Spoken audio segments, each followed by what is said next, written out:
So seriously, you're going to want the books. You're going to need the books. It's a blessing for you to have these books. It's a great way to stay educated. So there's plenty, and one is I don't want to take any home. Okay, so you can bless me in that regard. But they're very simple, very powerful. The County Sheriff, America's Last Hope. Every citizen should read that. And then the proper role of law enforcement, what every cop should know, and what every citizen should know, what every cop should believe. So definitely get those books before you leave here tonight. Excuse me, no coincidence. This is when these things popped up. Between the Plato quote and Ben Domenech, they were meant to be at this point in time. Thank you, turning lights on. So I'm going to introduce Sheriff Mack. For those of you who don't know him, I'm going to give you a brief overview of his history from the time he was a county sheriff on. He spent a lot of time in law enforcement before he was a county sheriff. And he was a county sheriff in Graham County, Texas, in the 1990s. Arizona. I'm sorry, Arizona. Been a long day. Arizona, and when he was sheriff, the Brady Bill passed the U.S. Congress. The Brady Bill was named after James Brady, who was the second person to be shot on the Reagan assassination. And part of that Brady Bill required that the county sheriffs throughout America help the feds enforce the Brady Bill. And Sheriff Mack knew that was unconstitutional. He had studied the Constitution, he knew it, and he knew it was illegal. And so he, along with 6 other sheriffs, filed suit against the Clinton administration.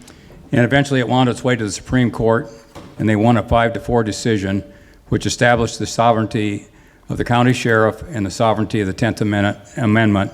And I'll leave it at that because Sheriff Mack can expound upon it a lot better than I can.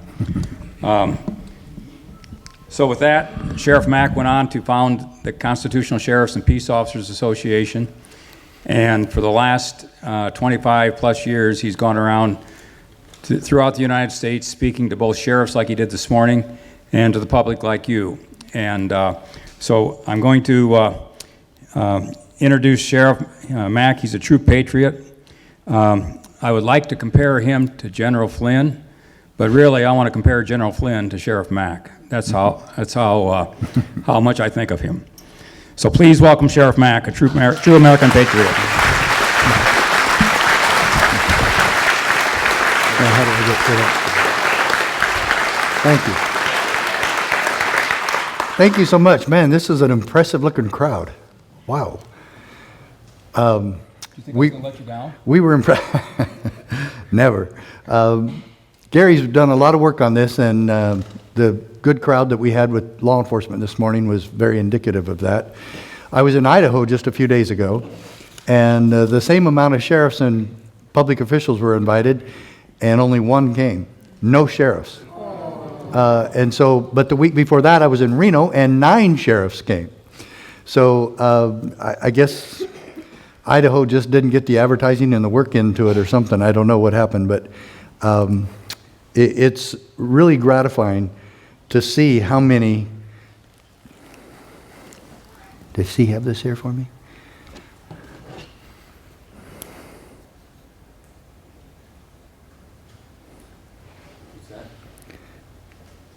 This needs to be in that somewhere, or I need. That's the presentation there. I don't know what that other one is. Oh, I know what it is. It's a remote. Sorry about that.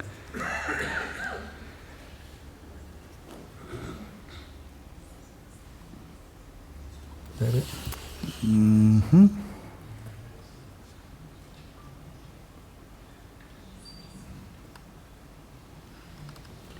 Just touch it.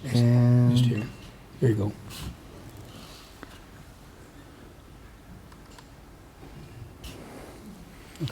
Nope, that's not it. Time out.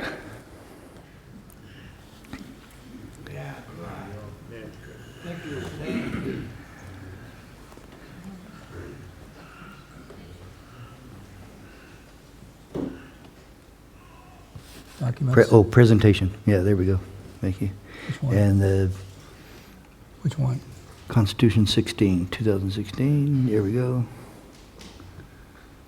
You just have to touch that. Yeah, okay. Okay, I think I got it.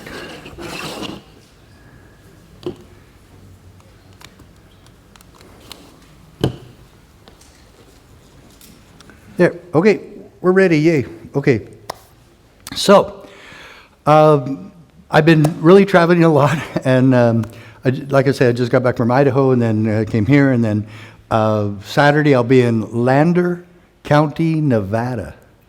It's in the middle of nowhere. It's Battle Mountain, and it's halfway between Salt Lake City and Reno on I-80.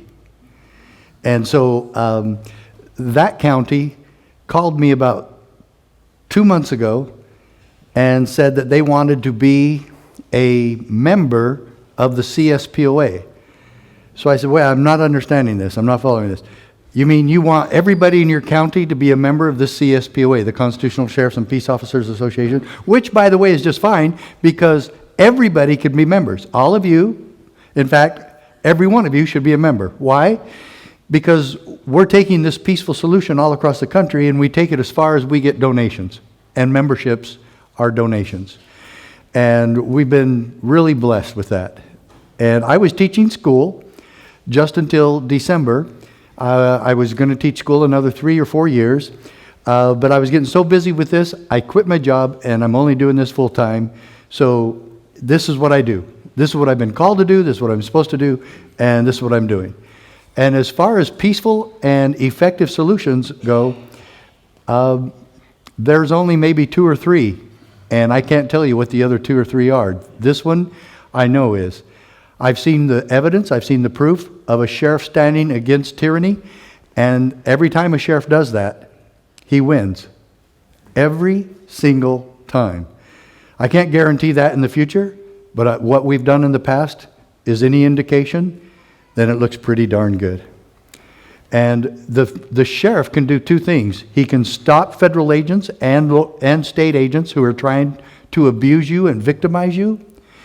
And he can also make Washington, D.C. irrelevant to you. He simply does not allow them in. So, I'm going to show you amazing things. Oh, by the way, is anybody here that came this morning? Any peace officers or sheriffs? They were invited, but they said, is it going to be pretty much the same? And I said, yeah, except there's going to be a bunch of people. And so, okay, that's great. So, why do you need to know basically the same stuff I gave them? Because you are their boss, and you need to know what they're supposed to be doing, and you need to know what they're supposed to know. But did you realize that the sheriff it only answers to you? He has no other supervisor, and he has no other boss. You are the sheriff's boss. And every 4 years, you do a review of the work he's done, and you decide whether or not to keep him as the appointed sheriff. You appoint him. It's the electoral process, of course, but you appoint him every 4 years. You decide who your sheriff is going to be. And you know what that is? That is a definition, or at least an example, of a constitutional republic. The people choose is what makes us a republic. And we have a rule book within that republic that's called the Constitution. We get back to the Constitution, we save America. We get sheriffs to keep their oath of office, we do that tomorrow. And that's why this amazing solution is so vital and important to each one of us, and thus the reason we're here tonight. So I want to tell you, though, the miracles behind this. And by the way, if you came here with a question, and if I don't cover it in this, because I really don't want to do question and answer at the end. If you have an amazing question that you really have to get to me, well, email me or talk to me afterwards, or you have a real big one, give it to me right now. Good. I'm telling you right now, when we finish this, I want what you see and hear to be resonating in your ear, not somebody else's question. And so I'm going to decline to do that tonight. And most of the time, I don't do it. If you're really in tune with what we're doing tonight, I promise you I'm going to answer your questions. And I'm going to cover stuff that's going to be new to you, but I'm also going to cover stuff that isn't new at all. The Constitution, the oath of office, personal and individual liberty, America, American ideals, and how we get all those back is going to be a very simple solution. It's not easy to implement, but it is a simple solution. We swear an oath in God's name to uphold and defend the Constitution. We understand that oath. We know and understand the Constitution, and we do it and we apply it every day in our jobs. Did you know that the most important thing that a patrol officer can do is keep his oath of office, uphold and defend the Constitution? That's it. We put liberty first. We put American ideals first, and we keep our word to uphold and defend the Constitution. There you go. That's the solution, and it's peaceful, and it's effective. We're going to cover that tonight. So, they brought me ice water, all right? So,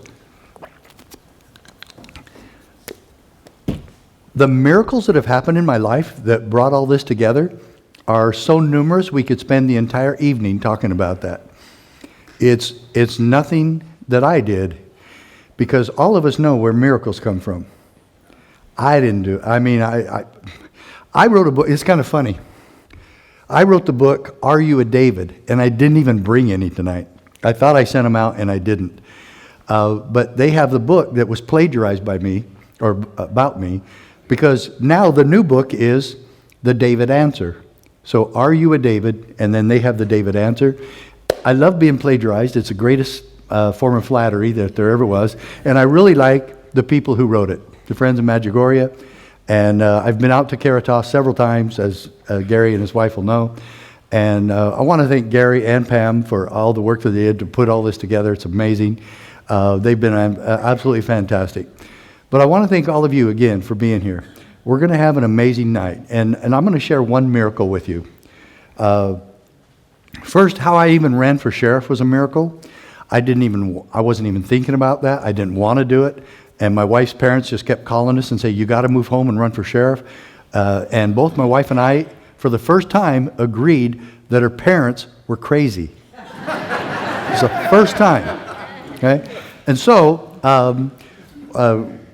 as it progressed, my wife and I told my wife, and I said, we just got to sit down one night before we went to bed. I said, let's write all the pros and cons. Why we're not moving home and running for sheriff.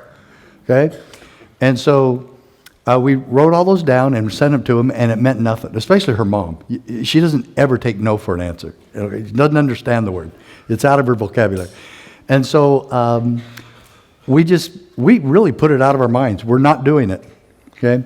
And one day, and this is in Provo, Utah, where I was a cop. This book, that picture is when I was a cop in Provo. Yes, that's 35 years ago. And the proper role of law enforcement. And I put some things I put my own personal conversion story in here.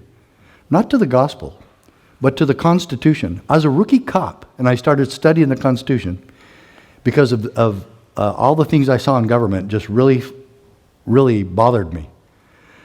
And so I said, well, I'm gonna start studying my oath of office and the Constitution, and I did. And I didn't have one of these pocket-sized constitutions. I got the World Book Encyclopedia, and great big old book, and I put it in my patrol car, and I studied it and studied it and studied it. And I was totally converted to the Constitution. And so one day I was a detective at the time, and I specialized in crimes against children. And it was a horrible job in a lot of ways, because I saw these things that happen to children from their own family and parents sometimes. It was just, it was horrible. And in fact, I love telling police stories, but I don't ever talk about those. And in fact, I want to get those out of my mind a lot of times. And so I went somewhere in uniform, and I don't know where it was. It must have been a parade or something. I had to be in uniform. And I got home, and I was looking at my wife, and I could tell something was on her mind, and something just hit me. And I turned to my wife, and I said, I'm never going to wear this uniform again. She goes, I know, that's what I was just thinking. And 3 weeks later, we moved home and ran for sheriff. And I don't know, neither one of my wife can tell you really why that happened. We didn't want to do it. And I just picked up my family, took leave from Provo, and put my kids in school in Arizona, and where I was raised as a boy, and my wife was raised there. Both our parents lived there. My dad was an FBI agent there. And we ran for sheriff. I hadn't even lived there for 12 years. I'd never worked as a peace officer in the state of Arizona or in my county. And I walked in town and worked my tail off. The whole family did, especially my wife. And I was elected, barely. And then 4 years later, in 1992, I was reelected. And my wife and I would talk sometimes about why this miracle of being sheriff. Nothing's happened. What was the miracle for? So I could help old ladies across the street? Or so I could handle the DUIs? Or I could what? I didn't see it. And then I went to this meeting in Phoenix with the Sheriff's Association, and there's only 15 counties in Arizona. It's the 6th largest state, but there's only 15 counties. And my county was the fourth smallest, but we had them this meeting. There's only 13 sheriffs there, 2 didn't show, and there's 3 agents there of the BATF. Everybody know what that is? Bureau of Alcohol, Tobacco, and Firearms. They're federal agents that oversee gun licensures and gun ownership, and they're basically tracing all our guns. Okay, and they were there, and they handed us a document that detailed our marching orders as to what we had to do to comply with the Brady Bill. And all the sheriffs are just looking at each other, and you can hear all this murmuring and cussing, and it's really it's getting bad. And these 3 agents of the BHF are kind of like getting, okay, why is everybody mad at us? And so I told the agents, I said, you 3 guys know that we don't work for you, right? They go, well, that's kind of changed now because Congress passed a law. And I said, I don't care if Congress passes 500 laws. We don't work for you. Okay? You can't pass a law of something you have no authority to pass a law on in the first place. We don't work for you. And they just kind of shrugged, and they said, well, we've done our job. These are your marching orders. Okay, see you. And every sheriff was so against it and really mad because in the Brady Bill itself, it has a threat to arrest the sheriffs if we fail to comply. So if we say no to the feds, we can get a year in prison, $10,000 fine, or both. And I'll show you that threat as we go along with this. I'll actually show you the threat so people don't think I make these things up. As a matter of fact, there's going to be very few times while we're together tonight that I will give you my opinions. This isn't my opinion. I didn't travel all this way to bore you with a bunch of opinions. I brought you the evidence that what my thesis is, that the sheriffs can do this. And I was just talking to Sheriff Tom Hodgson in Massachusetts about a month ago. We were talking about all the horrible things at the border, all the horrible things going on, all of the gun control, everything else. He said, Sheriff, and he knows I knew this because he's been to our conferences before. He said, it's really amazing. The sheriffs of this country can stop all of it. And he told the absolute truth. It's true. They can, we can, and we must. Because I see no other way to do it without violence. And I don't want to go there. I won't. I refuse. In fact, as Christians and as Americans, we have an obligation to exhaust all peaceful means that we can to make sure that does not happen. And as Thomas Paine said, we fight now so that our children won't have to later. We can keep this a peaceful revolution. We can and we must. So, back to the miracle of me running for sheriff. So, after that meeting with the Sheriff's Association, I decided on my way home, I had a 2.5 hour drive to get back home. As soon as I pulled up in my driveway, it hit me. Not my decision, but it hit me. I'm going to sue my own federal government. The Clinton administration. I'm going to sue the Clintons. Oh, yay, I'm so glad. I get to sue the Clintons. And so, and I'm going to tell you, I was scared. I really was. And then I felt like Ratevia in The Fiddler on the Roof. I know we're the chosen people, but why can't you choose somebody else some of the time? And I just felt like I was just kind of, huh, you think I'm going to sue the Clintons? The wife in there, in the house I'm going to go tell this to now, is going to say, absolutely not. You don't know her. Well, you should. So I went in the house and I tell her what's going on. And she goes, maybe now we know why you were supposed to be sheriff. Folks, man, you don't want to marry a wife like that, you know? You want her to play her part better. No, go golfing. You know, this is crazy.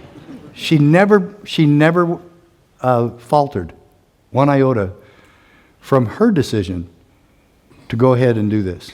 If she had said no, this would have never happened. Never. Okay?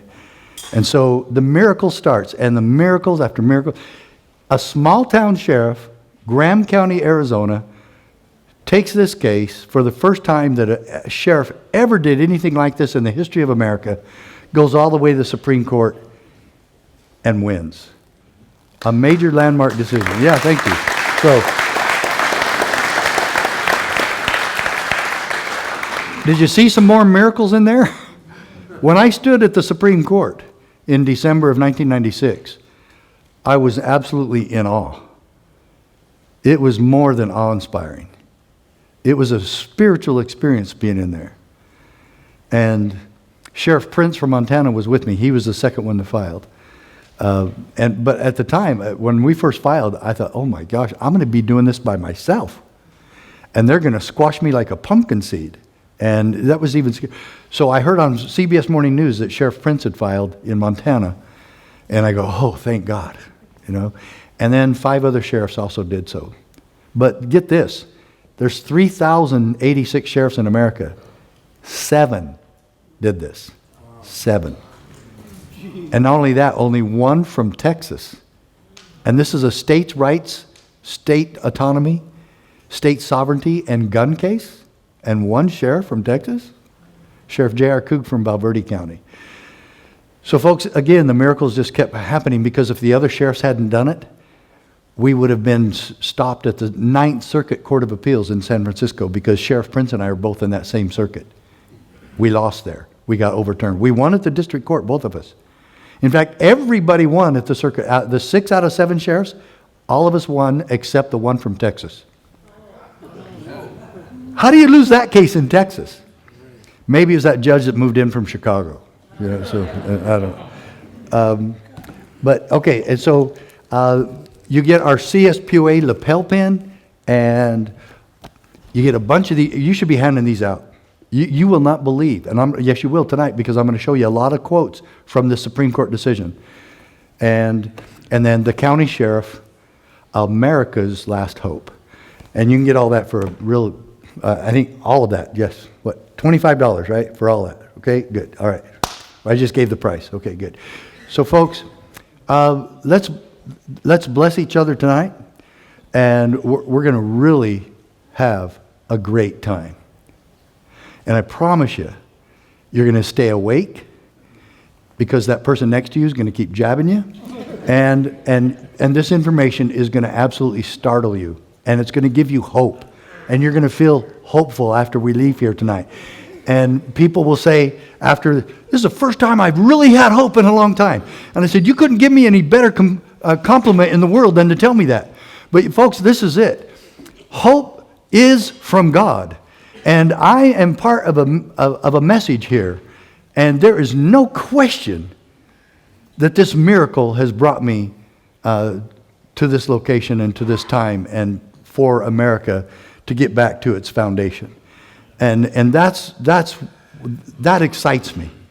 So, as a matter of fact, Saturday I'll be in that Lander County with this big, huge celebration they're doing for becoming the first CSPOA county member. And the 5 members of the county commission there voted unanimously to do that. Voted unanimously to become members of the CSPOA, and they're having a big celebration.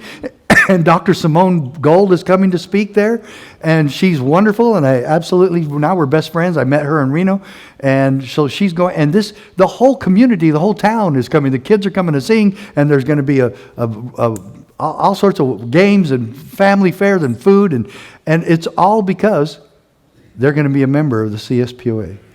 And they're doing all that for us, and they're paying me $2,500 for the membership. And now we hope to take this to your counties and take this all across the country so that every county is doing this. We're not just a sanctuary for the Constitution. We're a member of the CSPOA that does this full time and wants to make this happen. And I'm going to tell you again, CSPOA is not the important thing. We're a means to an end. The end is the important thing. Restoring our Constitution as the supreme law of the land is the goal here. Thus, restoring liberty to each of us. Now, we've all been through a horrible past 16 months, haven't we? It's been absolutely horrible. And on December 8th, I got COVID, and I got it really, really bad. So I'm not doubting that virus exists. What I doubt and what I don't believe is everything they told us about it. And then what I doubted even more is that any public official had any authority to tell us how to have Thanksgiving, tell us to stay home from church, and arrest ministers and people going to church, arrest us for not wearing a mask, and stop us from going to school anymore. The destruction of liberty that happened during the past 15, 16 months has been totally and completely evil and unconstitutional. And that anybody complied is part of the problem. And I will tell you, I still comply when I go on airplanes, because you either have that stupid mask on or you don't fly. However, most of the time, I could just keep it over my mouth and still breathe freely out of my nose. They're kind of getting wise to me on that. And so I follow their own rules on that. So I buy Cheez-Its every time, and I'm snacking on Cheez-Its all the way on the plane, so I keep my so I can keep my mask off. So there's always ways around things. But the principle of the thing is we shouldn't have been doing it at all, and this should not have happened. And so the question I want to ask the people of the civil rights movement, Martin Luther King's followers and his staunch supporters of the 1960s, if this had happened, that finally somebody, the public officials, the president, governors, and other people in public service would have said this to Martin Luther King and his followers. And I would have been one of them. I totally supported the civil rights movement. I lived through a lot of it. And I was in high school and junior high at the time, throughout the 60s, graduated from high school in 71. But I totally support it. I believe in equality, and I believe in civil rights for all men, for all mankind, for all women, everybody, all of us. I totally believe in that. I believe in equality. I believe that part in the Declaration of Independence, that all men are created equal. I totally believe that and accept it and love it. I love it. So if public officials, the president included especially, had gone to Martin Luther King and his followers and said, we're going to do everything in our power to make sure your God-given freedoms are protected and secured. We're going to guarantee your civil rights. We're going to make sure that we don't go backward on that, and that Jim Crow laws are gone, and we will make sure that your rights are protected, secured, and defended. And we are not going to backpedal on that. Time out. Unless there's a crisis or an emergency or a pandemic, then we're going to suspend it all, and you'll just have to trust us, and we'll give it back to you when the pandemic's over. Yeah. How many of them would have accepted that? How many of them, oh yes, that's what we want. Sure, we'll join. Yes, do that to us. Everything that we have fought for the last 150 years, you can just control by your whims. Who would have accepted that? And why are we doing it now then? Why are we accepting any of that? And as a matter of fact, some of those staunch Martin Luther King followers are the ones supporting this sort of thing. And I can't believe that they could do such a thing. Freedom is too precious to throw around like that. And I'm not ever going to go along with this. Okay? We must stand, and the sheriffs can stop all of this, and they should be making sure that no other businesses are arresting people for trespass for not wearing a mask. That's ridiculous. And the sheriff, Sheriff Chronister in Florida actually arrested Pastor Rodney Howard Brown for having church. And then he held a press conference and bragged about it. He held a press conference for talking about charging a man with 2 minor misdemeanors. Since when do we hold press conferences for that? Ridiculous. This whole thing has been so backwards and unconstitutional, un-American, and a foundation for a what? A complete dictatorship and communist takeover of America. And these self-appointed dictators have no authority to do anything that they did. None. No authority whatsoever. And boy, when they scare us, we just fall in line, don't we? And fear-mongering is the best way to get people motivated to do anything. And so, how many lies did we hear all about this all the time, you know? And I remember watching a press conference with Fauci about 10 months ago, maybe a little bit longer. Because somebody in the press said, well, Dr. Fauci, how about when will we possibly have a vaccine? Anybody else hear that? I was really interested in it. His answer was, it would take at least 2 years and more like 2 to 10 years to get that. And he says there's no way you could have it possibly any sooner than 2 years because it has to be properly tested. My dear friends, has it been properly tested? No. You are its proper test. Anybody going to get it, you are testing it for them. You are the guinea pig. And I'll tell you what, if they had offered me that vaccine when I was sick, and I felt like I was on my deathbed, I would have never taken it then. Never. As a matter of fact, my nephew is a nurse at a COVID unit in Phoenix. He came by and I think helped save my life because he gave me an IV because I couldn't keep anything down. I was so sick. I mean, so sick. I've never been that sick. And then he said, Uncle, whatever you do, don't go to the hospital. I said, I'm already not. My wife and I have already talked about it. Aunt Dawn and I have already talked about it. He said, I'm not going. He says, you won't come out. Don't go. And he's not even a right-wing nut like I am. He's not at all, you know? So, all right. So this is what I want you to see. I'm going to show you a lot of things here that will show you the evidence that what I'm talking about. I will show you the proof, okay? Again, not my opinion, okay? I'm going to show you so you know, and you can hopefully take a lot of this home with you so that you can keep this with you. Give it to other people, especially these Supreme Court decisions. This is a highlighted version of all the Supreme Court main stuff in this case. It is amazing. This is a miracle. How many miracles did I mention to you earlier? 5? This is the big one. Absolutely miraculous. The most powerful 10th Amendment decision in the history of America. Right here. What I did is I looked at the decision and went through all the stuff, put the highlights, the best stuff in this little thing you can read in 10 minutes. Or you can go online and read the whole case and study it out like I did for several days. So it's really a long one. Okay? So, right here, I want you to know and understand. Well, you finally get to see me right there, didn't you? Okay, you're going to see what we're really after at the CSPOA. This clip is the sound working on this? I guess I'll find out. The YouTube video. No, it isn't. Go ahead. You play it. You're going to put that on it? Let's see how that goes.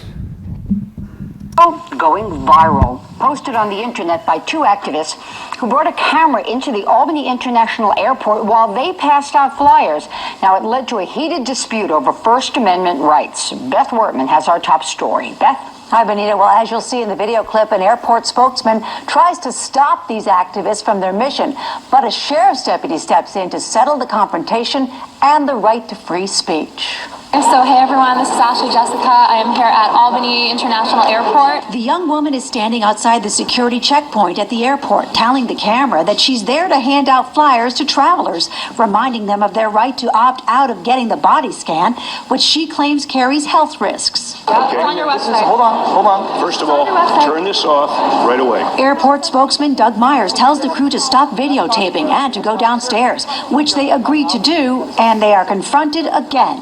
Do you have $1 million insurance policy here? You're violating the airport authority guidelines. You haven't paid. That doesn't matter to us at all, okay? So You the can check TSA that out. doesn't matter? No, you're in our airport. But as the tension builds, Sheriff's Deputy Stan Lennox steps in, separating the two parties, then lays down the law. Obviously, this is your constitutional right, okay? As far as we're concerned, you're not breaking any laws, okay? That's what we want to get across to you guys. What? Who is he? What is he, judge? This is exactly what we want from every deputy and patrol officer in the United States. That he knows and understands what is the constitutional rights of these people who are passing out flyers in an airport. You're not breaking any law, he said. This is your constitutional right. And then he even goes a little further and puts the airport manager in his place. Myers objects, ordering airport employees to allow only ticketed passengers upstairs, accusing the activists of blocking the escalator. But once again, Deputy Lennox defends their First Amendment rights. Okay, so that We don't means know we're who doing you it are. for, I told you who I am. Okay. I am Jason Burmas. Let me see your You can clearly- identification. I don't need to show you my He identification. doesn't have to show you his identification. The activists continue their... He doesn't have to show you anything. He hasn't done anything wrong. He doesn't have to answer to you. This deputy, how many thousands of these guys would you want across America? About 100, 200,000? Yeah. You know, this is all we're after. We just want all the deputies and patrol officers in this country versed in the Constitution, especially the Bill of Rights, so that when they come to your home, when they come to your party, when they come to your Thanksgiving dinner that you're doing illegally, that they know to defend you. And they understand that you're American citizens simply exercising your rights that were guaranteed to you when you were born. And this is the type of constitutional officer that we want to create all over. So when I found out about Deputy Lennox, we invited him to our 2013, that's how long ago this was, 2013 CSPOA convention.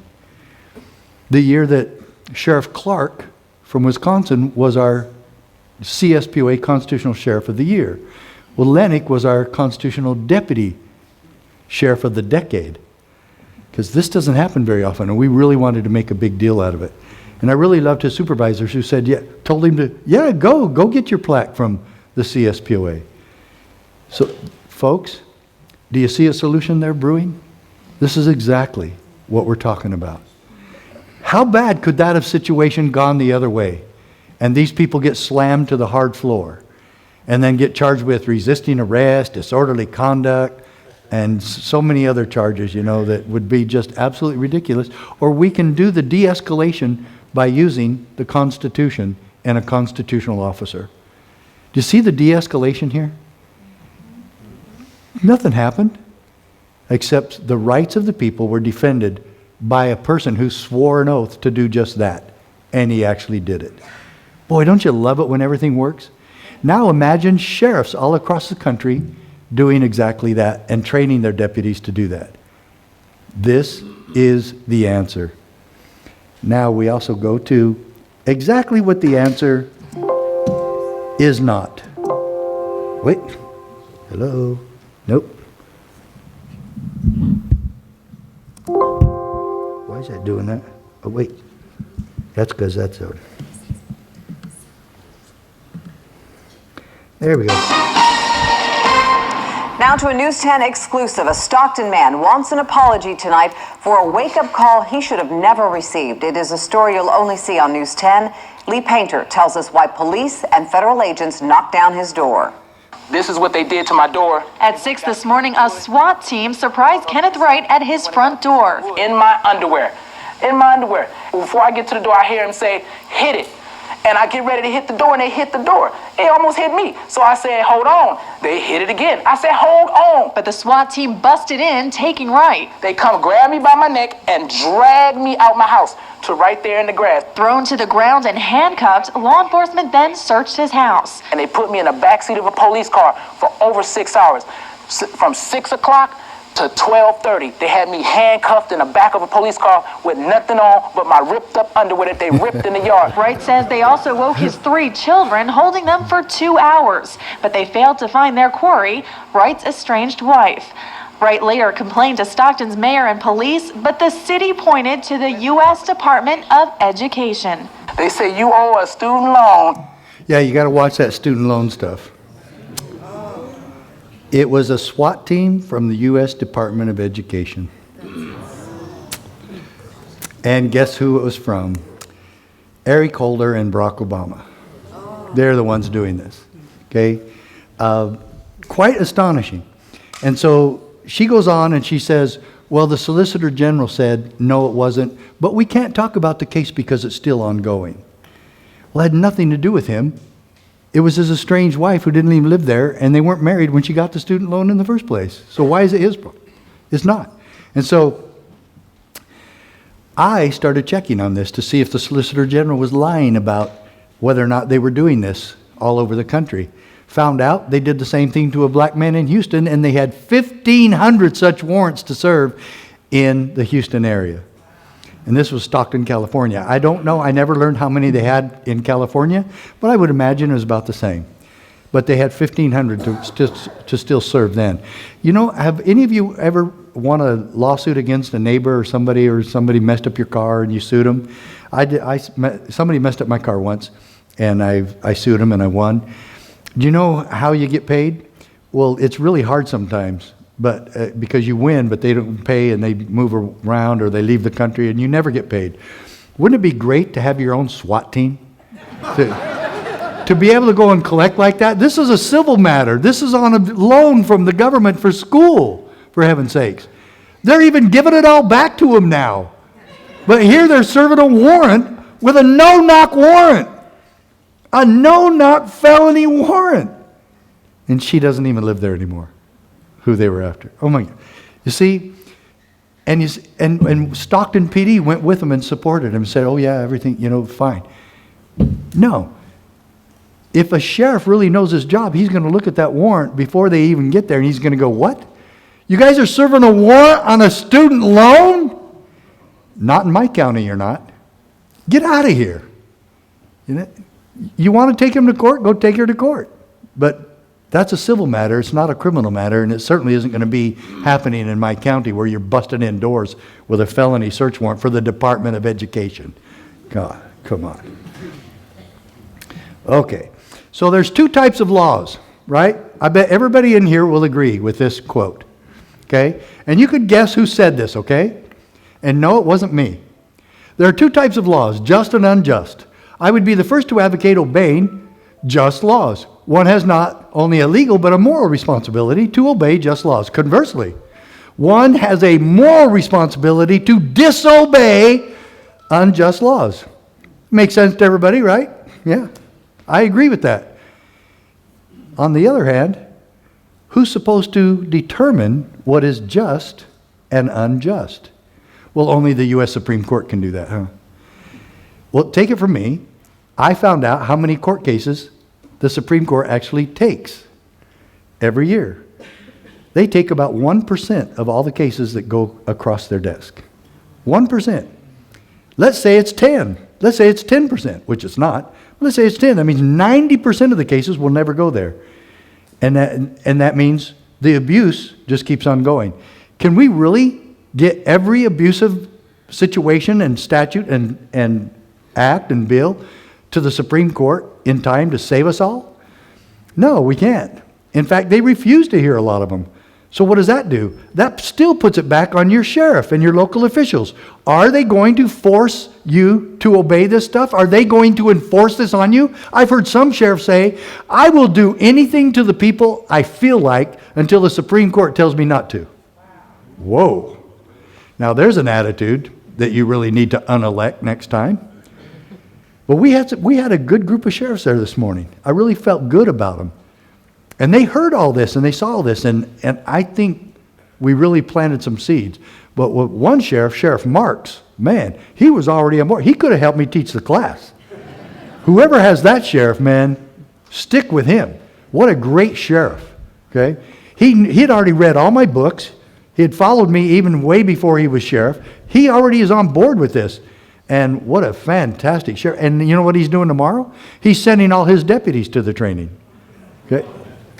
Yeah. Okay, so, does anybody know whose quote this is? Aha. Nope. Anybody more current? That is absolutely correct. Martin Luther King. And you see, why do I put that up there? Well, one, it's true. And boy, don't you want to just share that with all of his followers and people that really love and appreciate Martin Luther King? Yeah, he told us to disobey unjust laws. And I totally believe that, but I want to take that to the next level.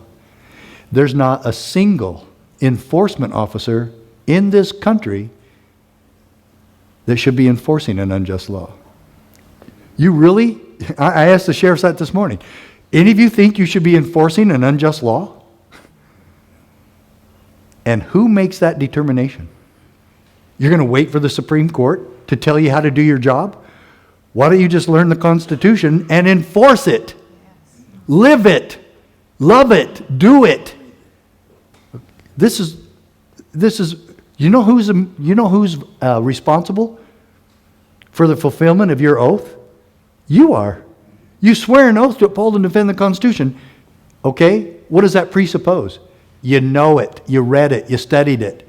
Especially the Bill of Rights. So this morning, what did we do? We went over the Bill of Rights with a fine-tooth comb. There's only 10 of them. Yet, how many principles of freedom are mentioned in the Bill of Rights? It's not 10, is it? There's 5 in number 1. Right?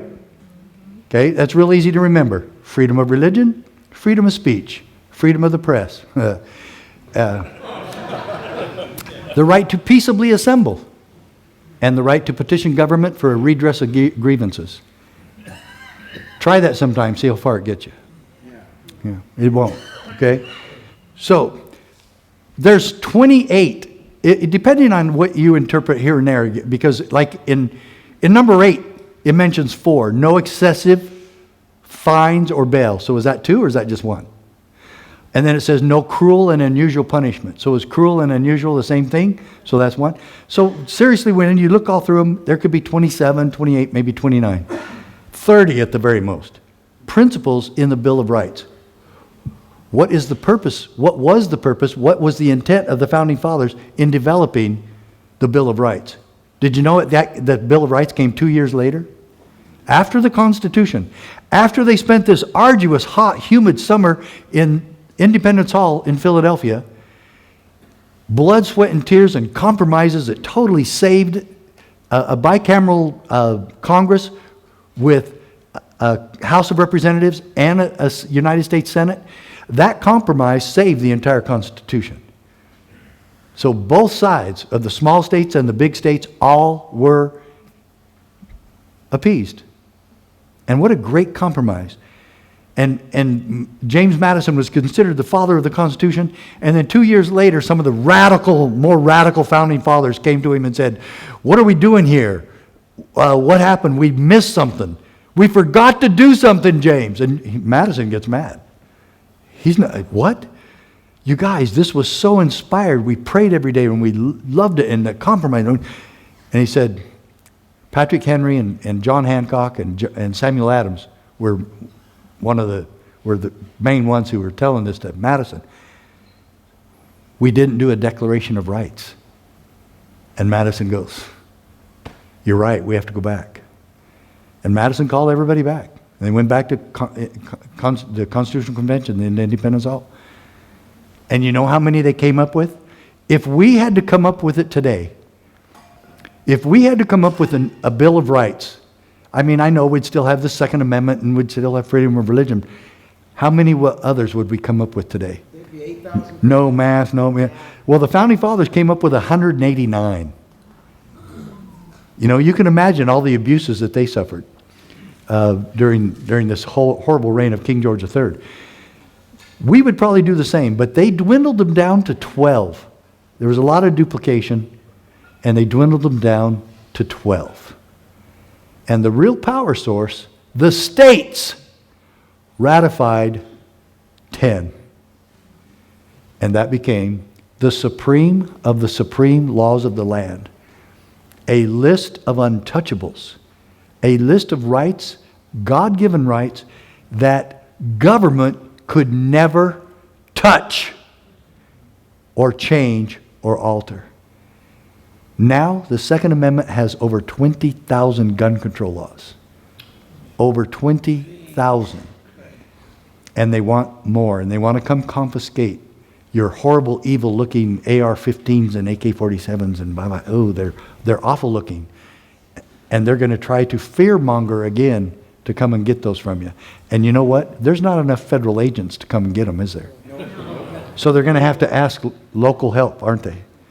And that's where it stops. So far, we have over 300 sheriffs that have written letters to Biden telling them, don't come do that in their county. We need about 1,000 more, and then we're going to get somewhere.